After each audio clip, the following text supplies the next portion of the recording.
Hebreos capítulo 11 del 30 al 31. Dice: por la fe cayeron los muros de Jericó después de rodearlos 7 días. Por la fe Rahab la ramera no pereció juntamente con los desobedientes, habiendo recibido a los espías en paz. Estamos viviendo tiempos de conquista, tiempos en que necesitamos conquistar nuestra familia, necesitamos conquistar a nuestros hijos, necesitamos conquistar una nación, necesitamos conquistar el reino de los cielos. Y estamos trabajando o estamos estudiando acerca de la conquista de Canaán. Estos 2 versículos nos hablan de esa conquista y son particularmente especiales porque nos hablan de 2 aspectos que tienen que ver con la fe. Cómo la fe produce 2 efectos contrarios y diferentes dependiendo de las circunstancias. Por ejemplo, en el versículo 30 dice que por la fe cayeron los muros de Jericó después de rodearlos 7 días. Es decir, cayeron los muros de una ciudad. Cayó una ciudad. Esos muros cayeron sobre personas, sobre animales, sobre bestias, sobre todo lo que vivía y todo lo que respiraba en Jericó fue destruido. De tal manera que dice que por la fe cayeron los muros de Jericó, de tal manera que la fe en este caso produjo una gran destrucción y una gran mortandad. Nunca habíamos pensado de pronto en eso, pero eso es lo que dice la Escritura. Por la fe cayeron los muros de Jericó después de rodearlos 7 días. Pero por la fe también una mujer prostituta llamada Rahab no pereció con los desobedientes, sino que recibió a los espías en paz, y esta mujer logró salvar su vida, salvar su familia y toda su parentela. Los 2 efectos de la misma fe. Eso es lo que quiero que miremos. Y esos 2 efectos que nosotros podemos contemplar aquí son: el primero de ellos, juicio, y el segundo de ellos, misericordia. La fe del pueblo de Israel resultó en juicio para Jericó, pero resultó en misericordia para un remanente constituido por Rahab y por toda su familia. Principalmente constituyó un juicio esa fe. ¿Por qué un juicio? ¿Cuál es la razón de este juicio? La tierra o la ciudad de Jericó fue totalmente destruida por orden de Dios. Escúchame bien, totalmente destruida por orden de Dios. Vamos ahora a Josué capítulo 6. El versículo 21 nos muestra que fue una orden de Dios, que fue una orden radical. Dice el versículo 21: y destruyeron a filo de espada todo lo que había en la ciudad, hombres y mujeres, jóvenes y viejos, hasta los bueyes, las ovejas y los asnos. Fue un tiempo de destrucción total. La conquista de Canaán fue un juicio sobre Jericó, un juicio demoledor, destructor. Y cuando pensamos en todas estas cosas, y que no fue solamente Jericó, sino todos los pueblos de Canaán, donde el pueblo de Israel entraba y destruía, nos queda una pregunta común que todos nos hacemos desde nuestra propia perspectiva.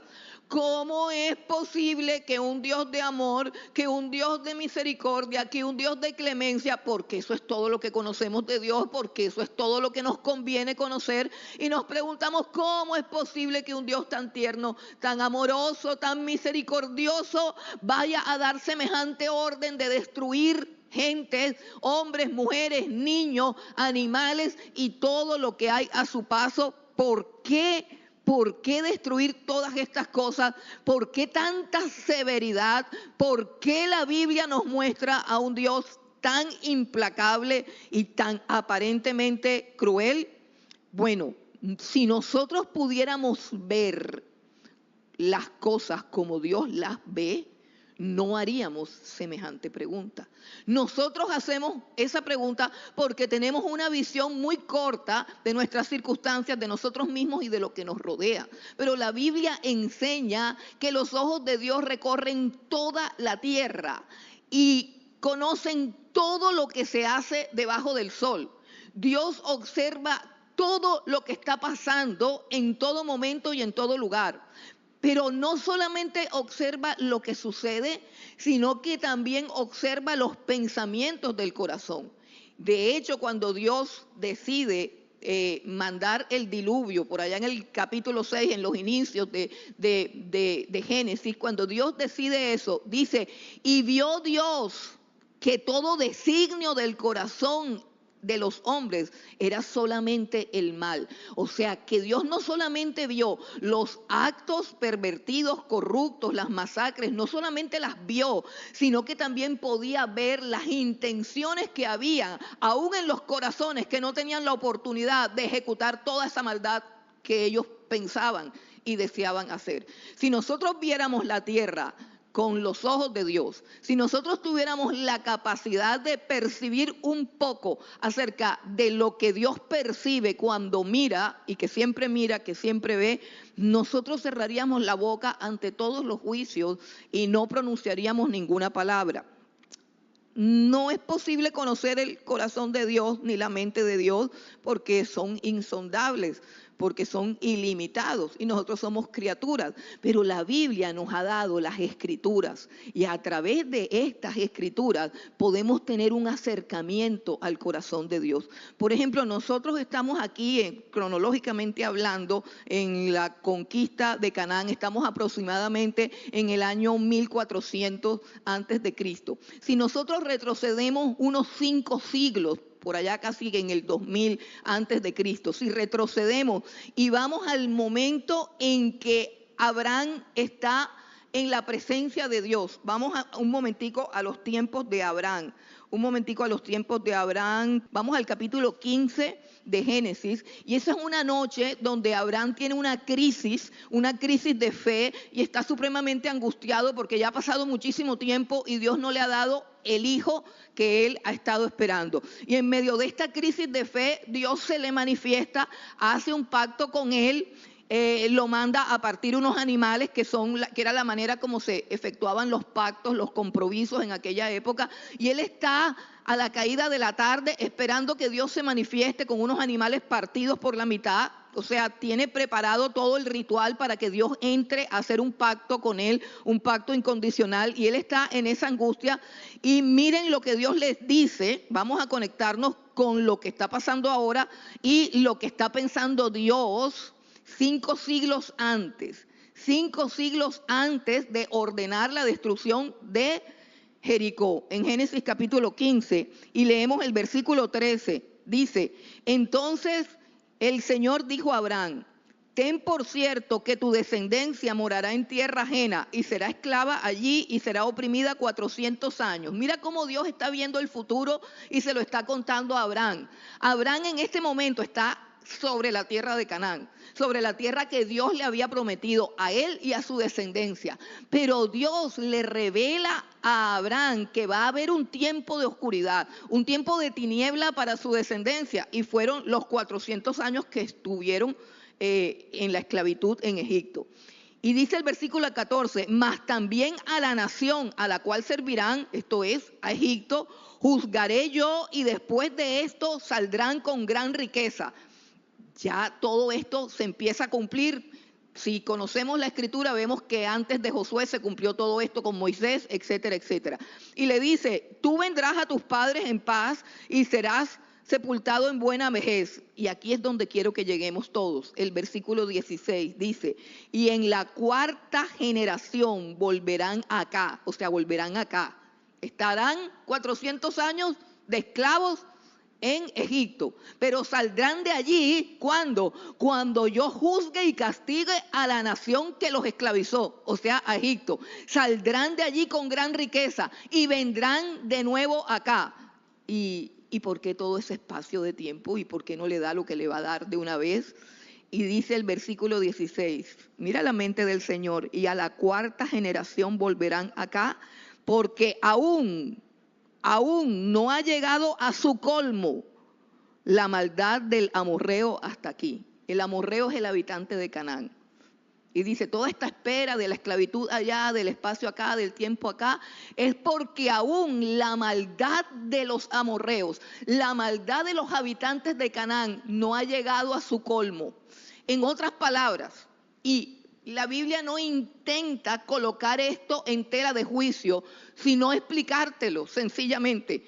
Dios solamente estaba tratando de explicarle a Abraham las supuestas demoras que iba a haber en el cumplimiento de sus promesas, en el cumplimiento de sus pactos. Y le dice, espérate un momentico, porque hay un pueblo en Canaán, hay unos habitantes aquí en Canaán que tienen un potencial de perversidad, que tienen un potencial de maldad, que tienen un potencial de iniquidad, que todavía no lo han manifestado, pero cuando llegue ese momento en que ellos manifiesten todo lo perversos que son, todo lo crueles que son, todo lo despiadados que son, cuando lleguen al punto de esa perversión que ya está en su corazón como un potencial, pero que no han tenido el tiempo de desarrollarla, entonces tu descendencia los invadirá y yo haré juicio en esa nación. Miren qué tremendo el control que Dios tiene del universo, de las civilizaciones y de todo lo que sucede sobre la tierra. Por eso me encanta la Biblia, porque me deja ver donde mis ojos no pueden ver. Donde mis ojos no pueden ver, la Escritura me lleva a las profundidades de la mente y del corazón de Dios. Entonces, ¿qué dices acerca de esto? Mire, hermano, si nos dedicamos a describir a qué punto de depravación llegaron los cananeos, hermanos, la Biblia dice, para que lo entendamos de una manera simbólica, dice que la tierra vomitó a sus moradores. Era tanta la depravación sexual y espiritual. Las prácticas de depravaciones sexuales que iban de lo peor a lo peor que nos podamos imaginar, y las prácticas de las depravaciones espirituales y de las hechicerías que contemplaban el culto a un dios llamado Moloc, al que le ofrecían a sus niños en el fuego. Había un culto a Moloc y los cananeos practicaban ese culto. En ese culto el dios Moloc tenía algo así como una vasija en su vientre, en su barriga. La barriga del dios Moloc era algo así como una batea, como una piscina, era su barriga. Y ahí depositaban a sus hijos para adorarlo y les prendían fuego. Y unos hombres tocaban tambores para que los padres no escucharan el llanto de los niños cuando eran quemados y ofrecidos a Moloc. Ya estamos viendo mejor la cosa, ¿cierto? Ya estamos viendo la cosa un poco más clara. Estoy hablando de a dónde llegaron. Estoy hablando de lo que eran capaces. Y ustedes dirán, ¡ay, qué sociedad tan depravada! ¡Qué sociedad tan perdida! Pero resulta, hermanos míos, que yo no veo noticiero porque es malo para la salud mental y emocional de cualquier ser humano, además de que ni la verdad dicen. Entonces yo personalmente no veo noticiero. Pero como desafortunadamente tenemos que estar al día de todo a través de las redes sociales, a mí me llegan muchísimas historias. Hermanos, nuestros tiempos son tiempos donde se hace inminente, necesario, se hace urgente que Dios intervenga y que nosotros dejemos de estar dormidos. ¿Qué está haciendo la iglesia? ¿Qué está haciendo la iglesia? ¿Qué quieren oír que les cuente? ¿Qué quieren oír que les cuente? ¿Qué queremos oír cuando vamos a una iglesia? ¿Un mensaje de autoestima? ¿Un mensaje de sanidad interior? ¿Un mensaje de motivación? ¿Qué es lo que queremos oír si queremos ser luz y queremos ser sal? Pero la sociedad en la que vivimos está así. Con los niños en Colombia, Cartagena es la sede mundial de la prostitución infantil. Venden a los niños a extranjeros para que sean juguetes sexuales de ellos. Por si usted no lo sabe, cuando filmaron una película americana, una película que no tiene que ver, la sede de todo eso fue aquí. Véase la película. En las fronteras de nuestro país, el ELN recluta niños, niñas, las viola, las embaraza, las hace abortar, les saca la criatura sin anestesia a todas. Y esto no es mentira porque ellos mismos reconocieron que eran como 18.600. Y los que están a favor de todo eso están aspirando a ser los gobernadores de este país. Y algunos de esos están sentados ya gobernando este país. ¿No les parece que vivimos en medio de una sociedad parecida o peor que la sociedad de Jericó? Y que nosotros estamos esperando que Dios haga qué debería hacer Dios con una sociedad así. Pero lo peor de todo, hermano, y la enfermedad más grande es que Dios advierte todas estas cosas y dice en su palabra que por haberse multiplicado la maldad, el amor de muchos se enfriará. Y cuando yo digo estas cosas, la gente no siente nada. La gente no siente nada. Ante la cifra de 18.600 no sienten nada. Eso es mentira, eso se lo inventaron y ellos mismos lo reconocen. El amor de muchos se enfría. Y ese amor de muchos no es el amor de la gente de la calle. Cuando la Biblia dice que por haberse multiplicado la maldad, eso es afuera, el amor de muchos, eso es adentro. De muchos de los elegidos, de muchos de los escogidos, de muchos de los que estamos sentados aquí, de muchos de los que estamos en este recinto, el amor se ha enfriado lo suficiente como para que no nos importe, lo suficiente como para vivir en una nube, como para vivir enajenados, preocupándonos nada más de nuestros propios asuntos, de nuestras propias situaciones, de nuestras propias necesidades y no nos importa nada más, hermano. Ahora, la destrucción de Jericó era un juicio, pero hay algo que Dios usa en sus juicios y eso hace interesante este juicio. ¿Quién es el instrumento de juicio? El instrumento del juicio de Dios es el pueblo de Israel. Eso fue lo que Dios le dijo a Abraham. Y a la cuarta generación vendrán acá con poder, vendrán acá con riquezas, vendrán acá pero a destruir a todos los cananeos. El instrumento de juicio de Dios era su propio pueblo. Escuche bien, ¿usted ha alcanzado alguna vez a pensar en eso? Que el pueblo de Dios puede ser un instrumento de juicio para las naciones, un instrumento de juicio para la sociedad.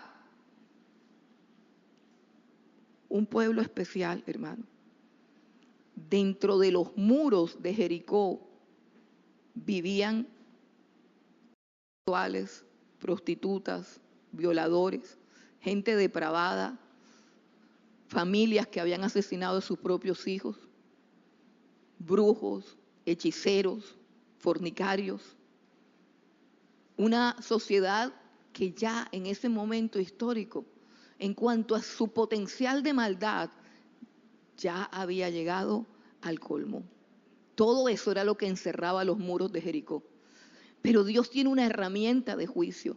Y esa herramienta de juicio yo quiero que tú la visualices porque la forma como la Biblia relata lo que está pasando, lo que está sucediendo, de verdad que es supremamente precioso y glorioso. Y nos muestra quién es nuestro Dios y quiénes somos. Alrededor de esos muros que escondían toda esa perversidad, alrededor de esos muros va marchando un pueblo santo, un pueblo humilde, un pueblo que escapó de la esclavitud, un pueblo que se forjó en el desierto, un pueblo que ha aprendido a obedecer a Dios. El pueblo de Dios va marchando como una multitud, van marchando. ¿Y de qué manera van marchando? ¿Y qué orden tan precioso? ¿Qué estructura tan hermosa tiene esta muchedumbre que va rodeando esos muros por orden de Dios? Dios les dijo 6 días irán y rodearán el muro, darán una vuelta, luego regresan al campamento y descansan. Así harán por 6 días y el día 7 darán 7 vueltas, completando así 13 vueltas alrededor del muro. Conocemos la historia porque es una de las más famosas de la Biblia, pero pensemos cómo era la escena. Pensemos lo que sucedía. La Biblia narra que por orden de Dios, por lineamientos de Dios, eso tenía un orden. El pueblo de Dios tiene que avanzar en el orden que establece Dios. El pueblo de Dios tiene que estar en el lugar donde Dios lo quiere tener. El pueblo de Dios no puede caminar individualmente como le dé la gana, a la hora que le dé la gana y con quien le dé la gana. El pueblo de Dios es un cuerpo. Y el pueblo de Dios avanzaba, el pueblo de Dios Israel avanzaba en ese momento con un orden. El orden que Dios había establecido, no el orden que habían repartido, no el orden que se habían inventado, no, una estructura, un orden. ¿Quién va primero, quién va después? Nadie está peleando por el puesto de nadie. Y Dios dijo, los hombres armados, o sea, los guerreros, van delante. Y delante iban todos los hombres armados, todos los varones de Israel de 20 años para arriba, iban todos armados. Les seguía otro grupo de hombres.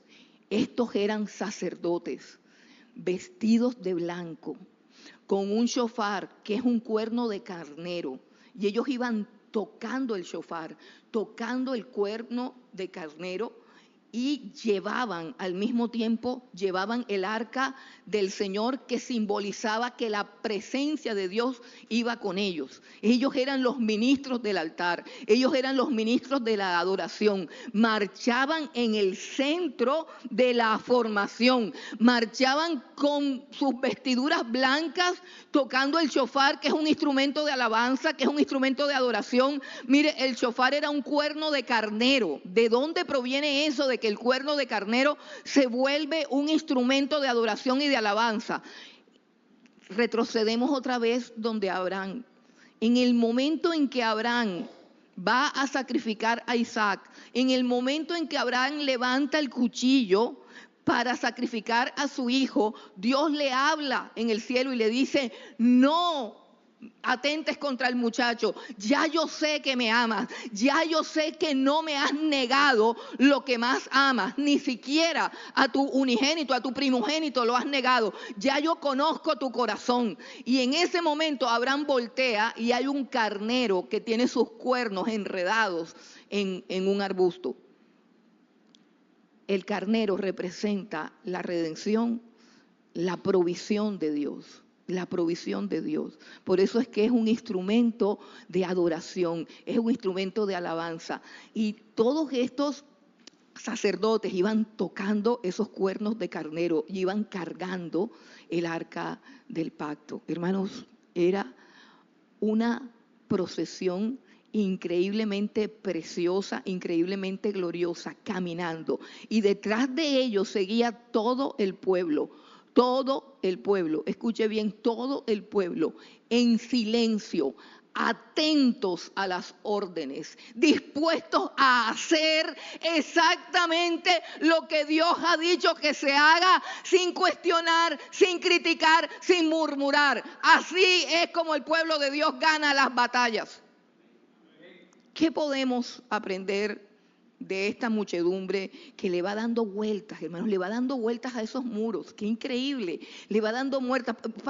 Pareciera como algo absurdo. Unos muros de 9 metros de ancho por 5, por 3, 4 metros de ancho, de 9 de alto, de 5 de ancho. Total, unos muros inexpugnables y un pueblo alrededor haciendo lo que Dios ha pedido que se haga, confiando en que Dios sabe hacer las cosas mejor de lo que a mí me parece, mejor de lo que yo programo. ¿Qué puedo aprender yo de esto, hermano? Hay 4 lecciones que yo quiero que aprendamos de esto. Número 1, identifica tu rol dentro del pueblo de Dios. En ese desfile habían guerreros, los que portaban las armas. Habían sacerdotes, los que se encargaban de la alabanza y estaban velando la presencia de Dios siempre. Y estaba el pueblo, pero todos estaban en el desfile.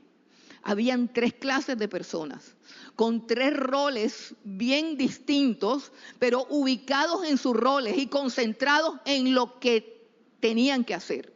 Piensa por un momento, si tú eres un guerrero, una persona que ha sido dotada de armas para la batalla, de armas para salir y herir al enemigo, de armas para ir y proclamar el evangelio, porque esa es la espada de Dios. La palabra de Dios es la espada de Dios. Eres una persona que ha sido enviada hacia afuera y estás quieto sin hacer lo que tienes que hacer. Eres un guerrero y no estás peleando, estás sentado, estás adormecido. O eres un sacerdote que no ora, o eres un sacerdote que no intercede, o eres un sacerdote que no ayuna, o eres un sacerdote que no clama. Miren cuán importantes son los roles dentro del pueblo de Dios. Y si eres parte del pueblo, ¿a qué te dedicas? ¿A esperar instrucciones o a murmurar cada vez que se acaba el culto de aquello que a ti no te parece? Ubícate. ¿A qué te llamó Dios? ¿Cuál es tu rol dentro de su pueblo? ¿Cuál es tu rol dentro de la iglesia? ¿Y qué estás haciendo con lo que Él te dio? La segunda cosa, o la segunda enseñanza que aprendemos de este desfile es que la presencia de Dios debe ser el centro de tu vida y de la iglesia. La presencia de Dios. Mire, lo más importante de un servicio es la presencia de Dios. Lo más importante de la adoración es la presencia de Dios. Nosotros no nos dedicamos aquí a cuidar que la gente se sienta bien. ¿Por qué? Porque la gente, hermano, aun cuando se sienta bien, la gente es ingrata. Un día está y mañana no está, hermano. Pero ¿sabes cuál es nuestra más grande preocupación? Que siempre Dios esté. Que lo que se haga aquí no sea deshonroso ni desagradable para Dios. Esa es la preocupación. Porque sin la presencia de Dios aquí, o con el Espíritu Santo contristado, humillado, despreciado y ofendido, nada podemos hacer. Nada podemos hacer. Nuestra preocupación tiene que ser que Dios esté aquí, que su presencia esté aquí, que Él sea el centro de todo lo que hacemos. La causa, el motivo y la razón de todo lo que hacemos debe ser la presencia de Dios. Y si tu vida quiere tener orden, y si tu vida quiere tener éxito, y si tu vida quiere tener propósito, si tú quieres alcanzar algo en la vida, haz que la presencia de Dios sea central en tu vida. ¿Qué significa eso de la presencia de Dios? Mire, hermanos, en el Antiguo Testamento, nosotros a veces creemos que la presencia de Dios es cuando me da un fuego, cuando me da un calor, cuando me da un corrientazo, cuando me da un frío, cuando me da... No. La presencia de Dios siempre está ahí, aunque yo no sienta nada, ni fuego, ni calor, ni corrientazo. El pueblo de Israel identificaba la presencia de Dios porque la presencia de Dios era la que determinaba si tenían que marchar o si tenían que pararse, si tenían que detenerse o si tenían que caminar, si tenían que virar a la izquierda o a la derecha, porque ellos de día tenían una nube que no solamente los protegía del sol, los protegía de la insolación, sino que los guiaba. Si la nube avanzaba, ellos avanzaban. Si la nube se detenía, ellos se detenían. Y lo mismo pasaba cuando era de noche con una columna de fuego. La columna de fuego, o sea, la presencia de Dios, les daba calor, los iluminaba para ver el camino. Y si la columna de fuego caminaba, ellos caminaban. Y si la columna de fuego se detenía, ellos se detenían. Si la presencia de Dios es central en tu vida, tú no vas a tomar decisiones sin antes consultar a Dios y esperar a que Dios te dé convicción de que Él estará contigo a donde quiera que vayas. Si no, no vayas a ningún lado. Si tú eres una persona que toma sus propias decisiones y que hace lo que bien le parece porque confías plenamente en lo sabio y lo inteligente que eres, te vas a perder de algo más glorioso y poderoso para el éxito de una vida, y es que la presencia de Dios sea la que te guíe, que no camines a ningún lado si la presencia de Dios no está contigo. ¿Qué cosas hay en tu vida que estén impidiendo la guía del Espíritu Santo, la guía de la presencia de Dios? ¿Hacia dónde te está llevando tus propios juicios? ¿Hacia dónde estás caminando? Pregúntate ahora, ¿hacia dónde camino? ¿Hacia dónde voy? ¿Cuáles son los propósitos que tienes? ¿Cuáles son los planes que tienes? Y la pregunta es, ¿Dios está caminando contigo o tú estás caminando solo? Es grave caminar sin Dios, sobre todo en un mundo que casi perece. La tercera cosa que nos enseñan las vestiduras blancas de estos sacerdotes es que la santidad es indispensable en la conducta del pueblo de Dios. Si vamos a pelear contra una sociedad depravada y corrupta, nosotros no podemos estar contaminados con ningún tipo de corrupción. Tenemos que andar en santidad, tenemos que andar en pureza, tenemos que dejar el pecado, tenemos que dejar la inmundicia, tenemos que ordenar nuestra vida y limpiarnos de toda contaminación, si tú quieres que la presencia de Dios vaya contigo. La cuarta lección que nos enseña esta muchedumbre caminando es la obediencia, unidad y adhesión al cuerpo de Cristo. Escucha bien lo que te estoy diciendo. Obediencia, unidad y adhesión al cuerpo de Cristo. Tú eres parte de un cuerpo. Jesucristo no tiene tumores extirpados. Jesucristo tiene un cuerpo, un brazo que conecta con un hombro y con la mano. Tú tienes que estar conectado, conexión. Tienes que estar conectado con el cuerpo para que puedas vivir la vida de Dios. Tienes que estar conectado con el cuerpo para que puedas oír la voz de Dios. Tienes que estar conectado con el cuerpo para que el propósito de Dios y la voluntad de Dios, que es buena, agradable y perfecta, se cumpla en tu vida. Y no termines en un fracaso y en una desilusión, pensando que tú eres más sabio o más sabia que Dios. La obediencia, unidad y adhesión a la iglesia. No te separes de la iglesia. No vivas tu propia vida. No te divorcies del cuerpo de Cristo. Permite que la savia, la vida de Dios fluya, pero fluya a través del cuerpo, a través de su espíritu, de su palabra, de su verdad, del congregarnos. Como dice el Salmo, mira cuán bueno y agradable. Cuán bueno y agradable es estar los hermanos juntos y en armonía, porque aquí Dios derrama bendición y vida eterna. La segunda causa o la segunda razón o el segundo efecto que ha producido esta fe. Dice, por la fe cayeron los muros de Jericó, pero también dice que por la fe Rahab la ramera no pereció. Miren, hay algo increíble con este pasaje. ¿Por qué saltó a mi corazón este pasaje? Porque junta los dos eventos de la fe. Número uno, la destrucción de los muros de Jericó por la fe. Y número dos, la salvación de una mujer prostituta. Que es increíble cómo se manifiesta el poder de Dios a través de la fe. Pero resulta que es que hay un principio que se cumple en la Escritura y es el siguiente, que Dios siempre que ejecuta un juicio también manifiesta una misericordia salvando a un remanente. O sea, cuando Él va a justiciar una civilización, cuando Él va a acabar con un pueblo, siempre manifiesta misericordia. Y eso me parece increíble y me parece súper esperanzador, porque estamos viviendo en una tierra que tiene que ser ajusticiada por Dios a causa de su maldad, pero también podemos descansar en el hecho de que Dios no dejará de ser Dios, no dejará de comportarse y de actuar conforme a su carácter. Dios es grande en misericordia, pero de ninguna manera dará por inocente al culpable. Entonces, este Dios de juicio, este Dios de justicia, este Dios que por causa de sí mismo y de su propio nombre tiene que darle a cada quien lo que cada quien se merece, es un Dios que también se da el lujo de perdonar y de tener misericordia en el mismo momento en que ejecuta sus juicios. Te muestro el primer juicio de Dios. El primer juicio universal de Dios fue el diluvio. Y antes de que Dios en su palabra nos mostrara todo el diluvio, todo ese juicio y toda esa mortandad, nos dice la Biblia, pero Noé halló gracia delante de Dios. Él y su familia se salvaron. ¿En medio de qué? En medio del juicio. Y luego encontramos una población también corrupta y depravada como Sodoma y Gomorra.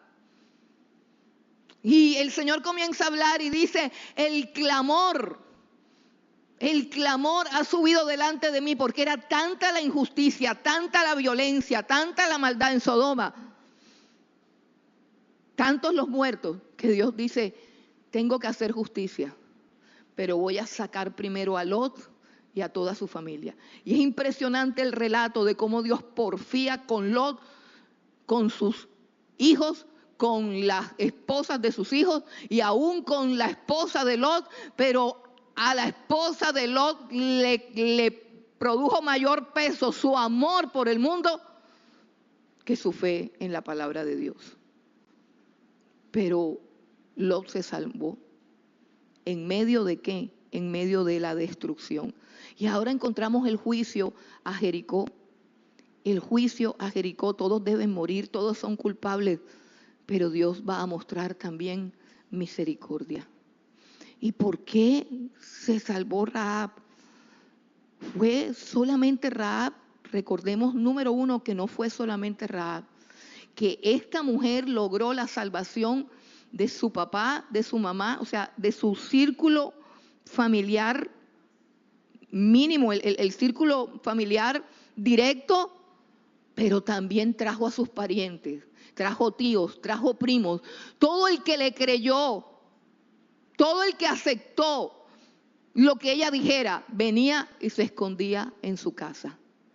Y es tremendo ver, bueno, yo lo veo con mis ojos y espero que ustedes lo vean también.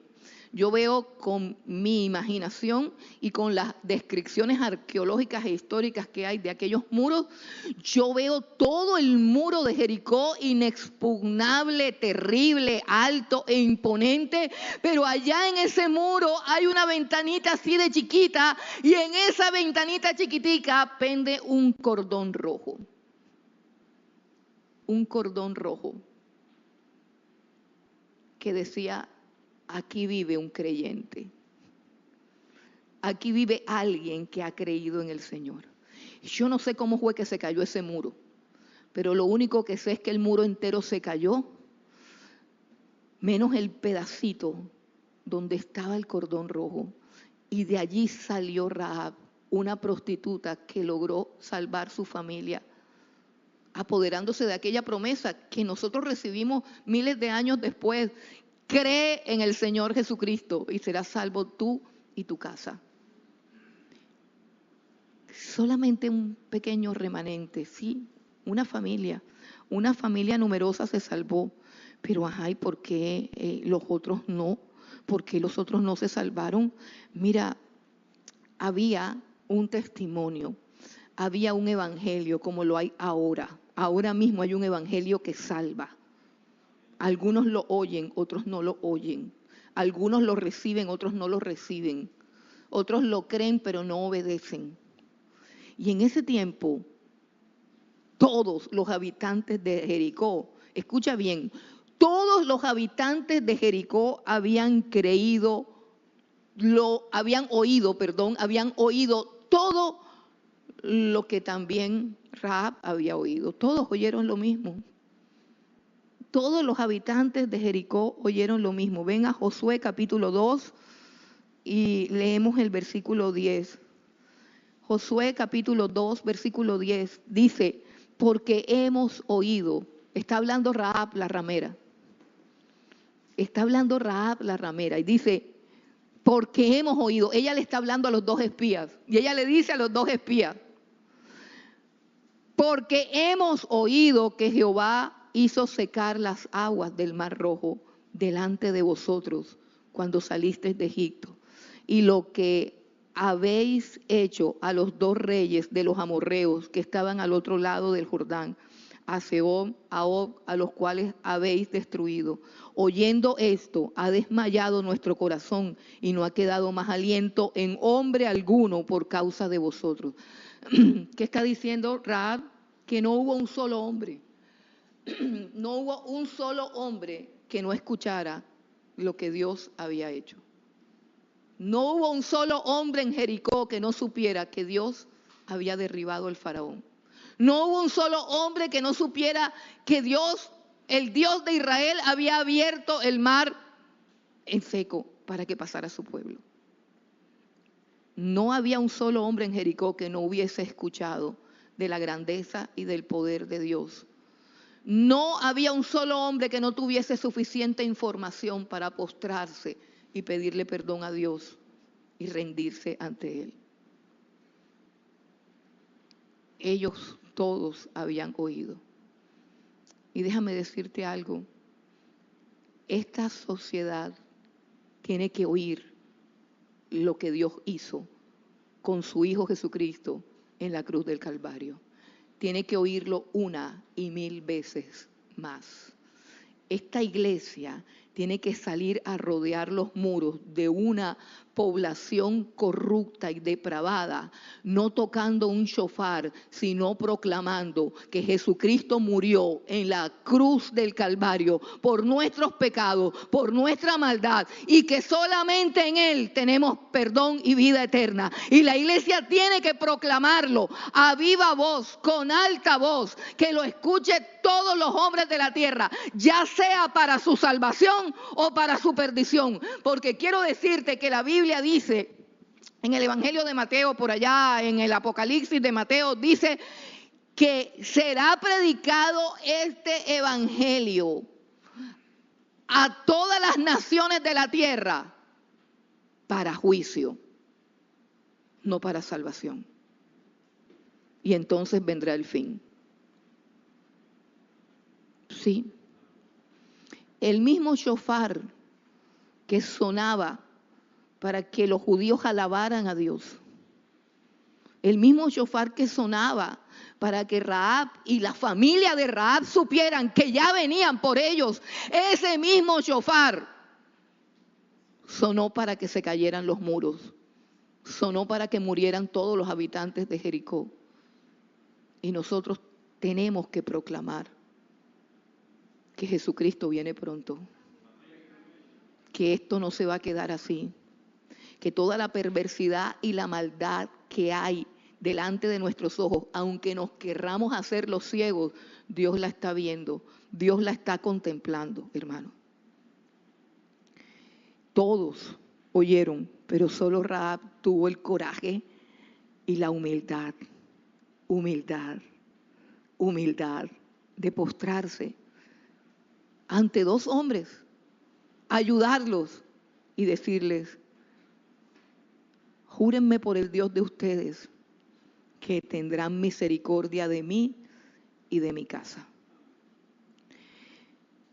Lo otro, para finalizar, lo otro es que esta ciudad destruida era todo lo que había en esta ciudad, todo lo que había en Jericó, estaba contaminado por la perversidad, por la depravación, por toda vejación y toda inmundicia.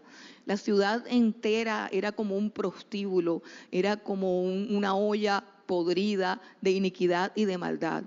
Y Dios dijo que esta ciudad tenía que ser anatema. ¿Qué significa anatema? Bueno, por acá en el capítulo 6, no recuerdo el texto exactamente, dice en el versículo 17, Josué 6, 17, dice: y será la ciudad anatema al Señor con todas las cosas que están en ella. Solamente Rahab la ramera vivirá con todos los que estén en casa con ella, por cuanto escondió a los mensajeros que enviamos. Pero vosotros guardaos, miren lo que le dice al pueblo, ojo con esto. Pero vosotros guardaos del anatema, ni toquéis ni toméis alguna cosa del anatema. No sea que hagáis anatema el campamento de Israel y lo turbéis. ¿Qué significa anatema? Bueno, algunos dicen que significa maldito. Básicamente significa destinado para destrucción. Destinado para destrucción. Eso es lo que significa anatema.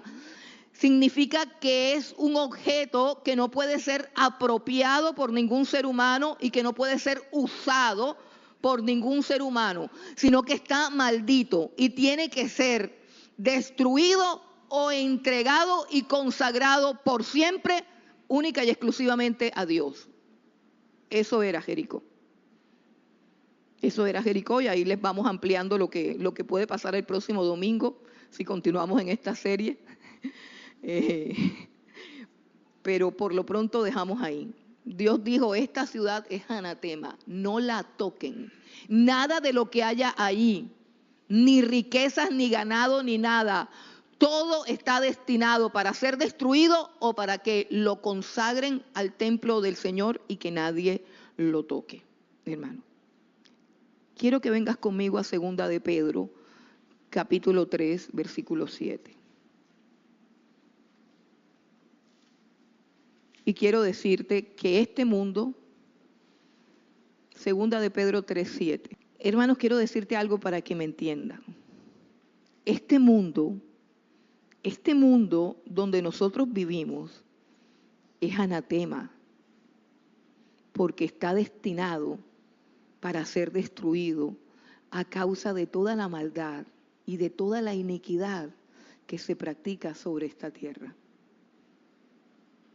Ven conmigo a 2 de Pedro 3, versículo 7. Dice, pero los cielos y la tierra que existen ahora, o sea, donde estamos parados, están reservados por la misma palabra, guardados para el fuego en el día del juicio y de la perdición de los hombres.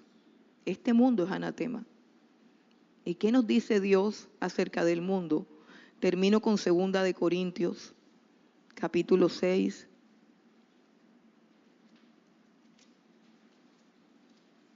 Segunda de Corintios, capítulo 6. Si el mundo es anatema, el pueblo de Dios no puede amar al mundo. Segunda de Corintios, capítulo 6, versículo 14.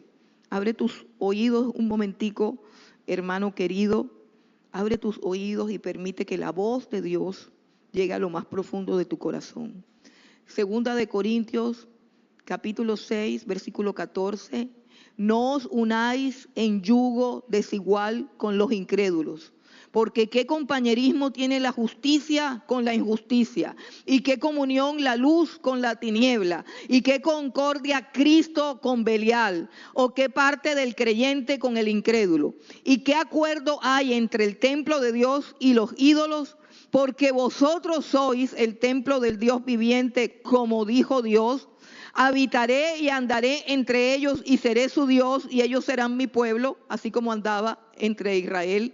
Por lo cual, nos está diciendo Dios, ¿qué hacemos con el mundo? Por lo cual, salid de en medio de ellos y apartaos, dice el Señor, y no toquéis lo inmundo, y yo os recibiré, y seré para vosotros por Padre, y vosotros me seréis hijos e hijas, dice el Señor Todopoderoso. Hermanos, no hagamos pactos con el mundo, ni participemos. No estoy diciendo que no estemos en el mundo. Hemos sido enviados al mundo. Hemos sido enviados al mundo para proclamar el Evangelio, para que hayan miles de mujeres como Rahab y miles de hombres como el ladrón que murió en la cruz al lado del Señor, que obtengan misericordia y salvación. Pero también habrá miles y miles que recibirán un juicio de parte de Dios. Y eso es una amonestación y es algo que debe impulsarnos, motivarnos, fortalecernos, inspirarnos para proclamar el Evangelio de la salvación. Porque queda poco tiempo para este mundo, queda poco tiempo para esta tierra y queda poco tiempo para que tengamos que salir definitivamente y literalmente de este lugar.